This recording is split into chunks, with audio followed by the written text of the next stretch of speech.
Good afternoon, everyone. Welcome to the session.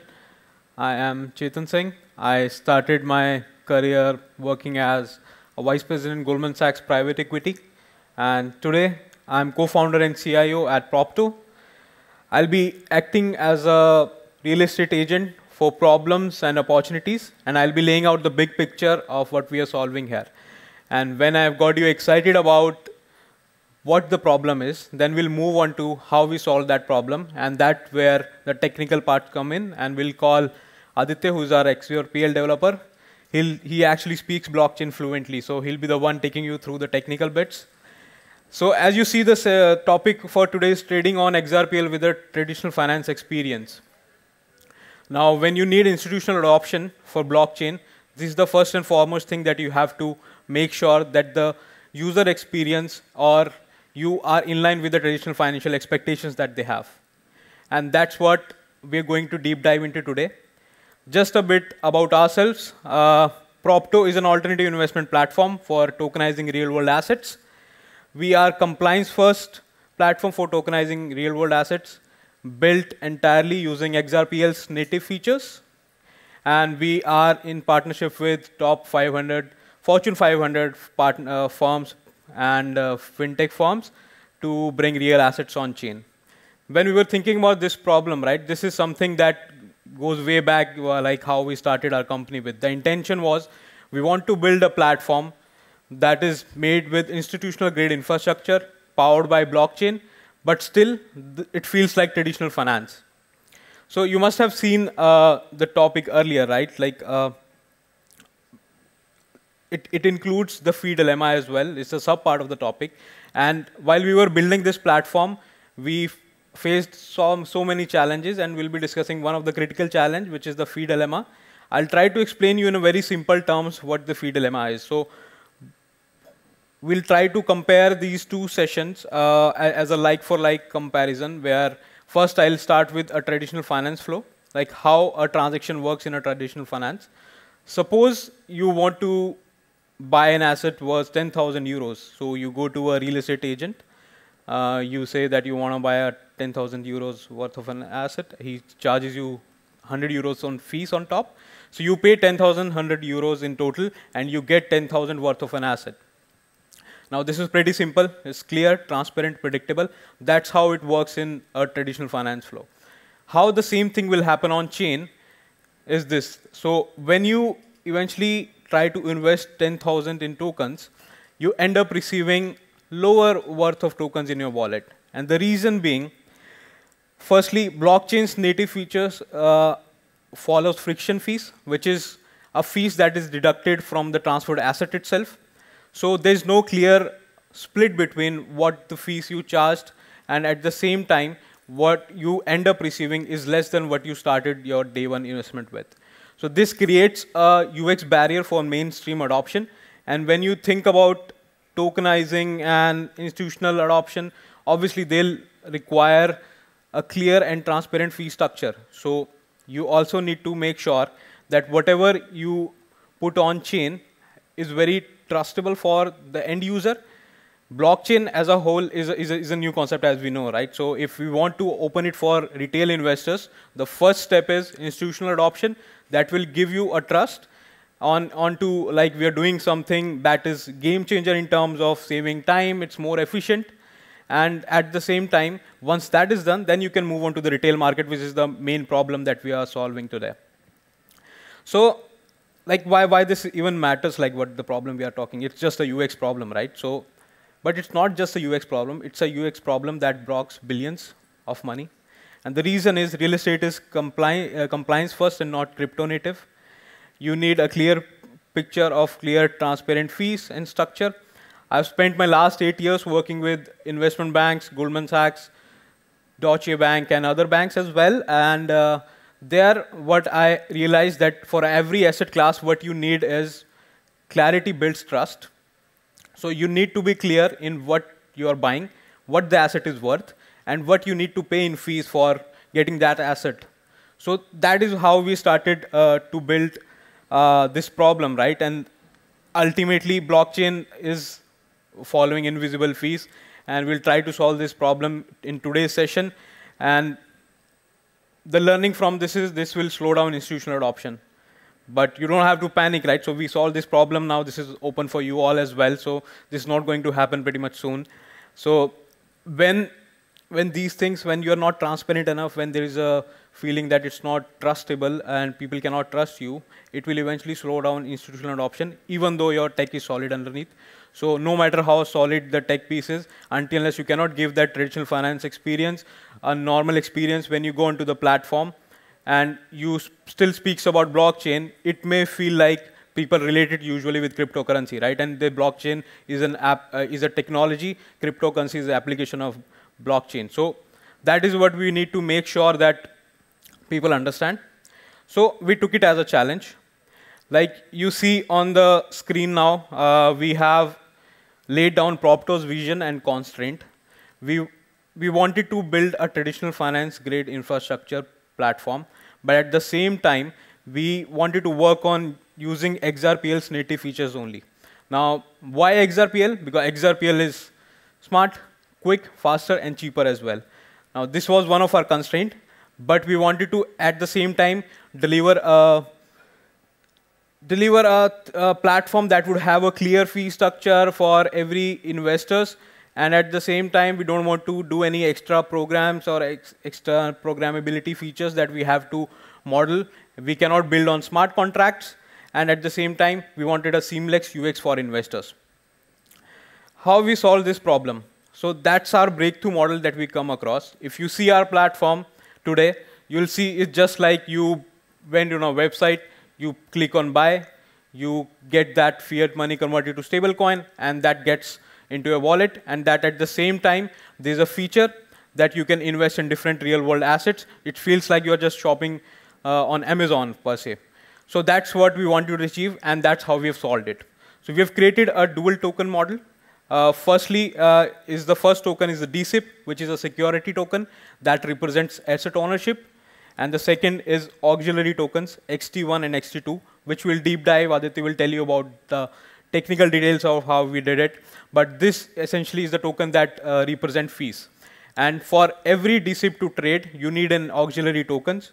And that's how we made sure that using no extra programs or no extra smart contracts, anyways, we cannot use smart contracts for XRPL, but we tried to do this only using the native features. And that's what Aditya, the blockchain speaker, will eventually let you and guide you through the next steps. Thank you so much. In a galaxy far, far away, there lived a starship called Millennium Falcon. So, talking about Millennium Falcon, what exactly is Millennium Falcon, right?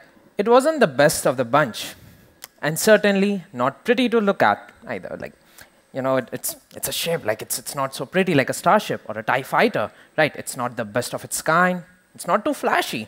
It doesn't have the latest AI targeting weapons, right? Not big guns, and yeah, it's big and ugly, right? It's pretty basic from the specs. That's what everyone thinks. But, in the hands of the right pilot, it can navigate through thin valleys. It can take down a horde of TIE fighters, right? It can outperform X-Wings. And it's loved by fans. I don't know any Star Wars fans who would not love the Millennium Falcon, right? So why did I give a Millennium Falcon example? Well, because ladies and gentlemen, that's exactly how we see building on the XRPL, right? Why? Well, XRPL does not have the latest smart contracts, or it does not have the traditional developer flow as other chains has, right? It's pretty basic. It has the basic tools which we need to qualify it as a blockchain, right? But again, it might not be flashy, but in the hands of the right developer and with the right tools which the blockchain has to offer, right? Like the native DEX, it has a native built-in DEX, which is the biggest plus point. It has trust lines, it has transfer fees, it has clawback, it has freeze, right? It has a global freeze, it has a deep freeze, and it has trust line whitelisting or trust line auth. So when you combine all these features, the XRPL can outperform other smart contract chains, right? Because all these things are native. We do not have to implement them from scratch in a smart contract, right? So this actually helps developers a lot in a way as well, because they don't have to think about the security things. It's taken care of by the blockchain itself. So that's what we will be exploring today. How did we use XRPL to build a really seamless UX for our RWA platform? And who am I? I'm Aditya Thakkar. And what is my job at Propto? Well, I sit at my desk and I manually validate transactions. I click yes that, okay, this transaction is good to go. In other words, I'm their blockchain developer. And without further ado, let's deep dive into the model. So now we'll take an example where there are 3 entities. The first is investor, of course, because it's an RWA platform. We have the asset issuer.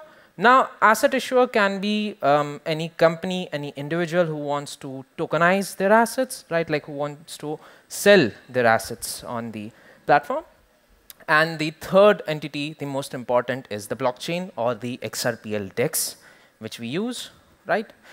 So now let's assume, for example, that the asset has a 2% buyer fee and a 1% seller fee. Now, a thing to note is that these fees are not set by the asset issuers, but they are set by us, that is Propto, the platform.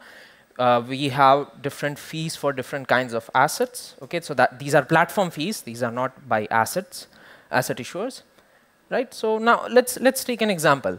The asset issuer, okay, they want to sell 10 tokens, the 10 DSIP tokens. Now DSIP is our ownership token, right? For 10 T tokens. T tokens are the XT tokens, which are the auxiliary tokens, right?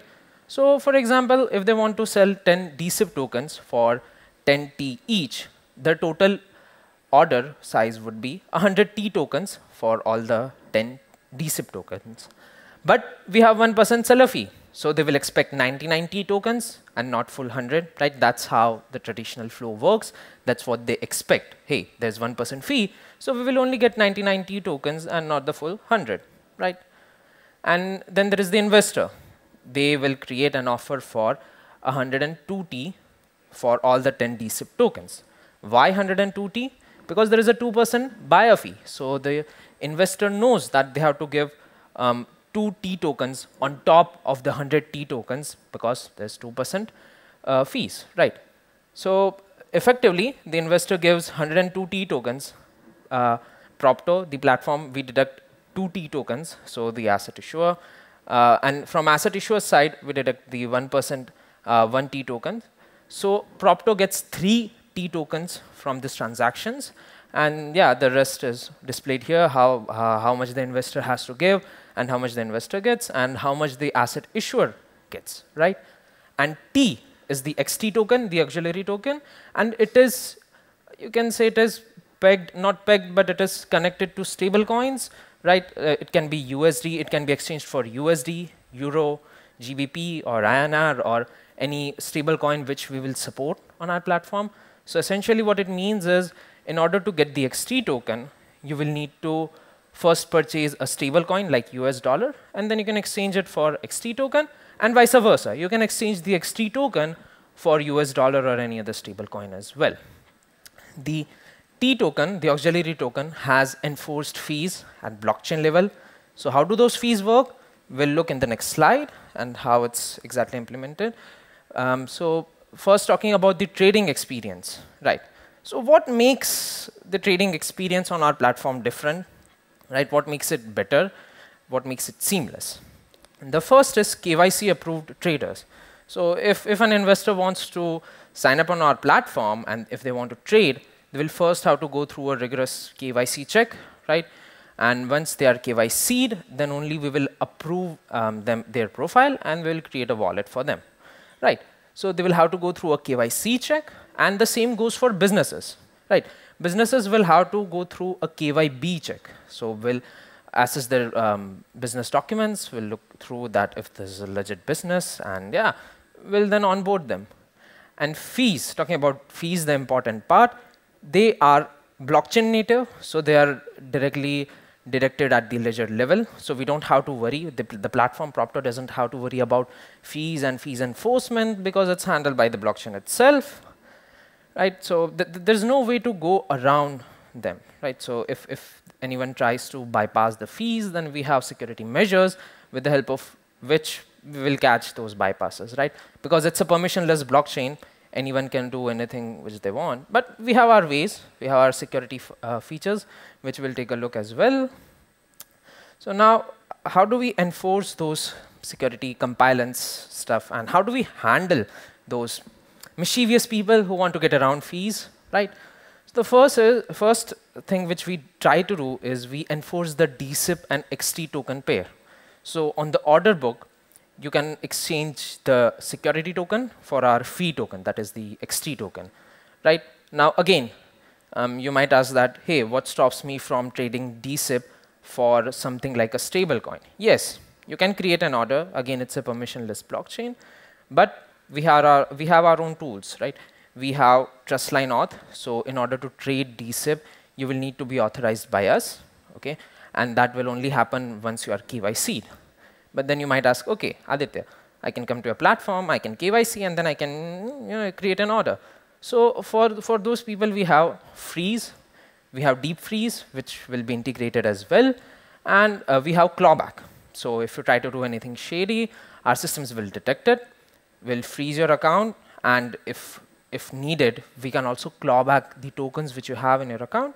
So if an investor tries to like go out of their way, if they try to go around the system, then we have our security functions, features, which will freeze them and claw back their tokens, right? So this is a much needed thing for compliance purposes, right?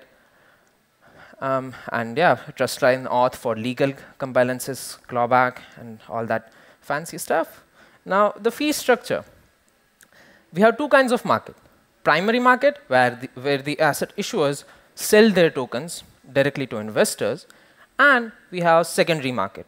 Secondary market is where investors trade among themselves, right? So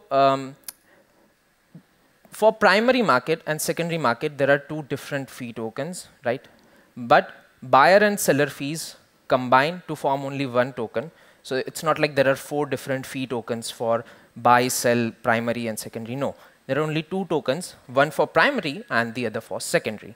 We combine the buyer and seller fee into one fee token, and for each type of market, that is primary and secondary, we mint 2 different tokens.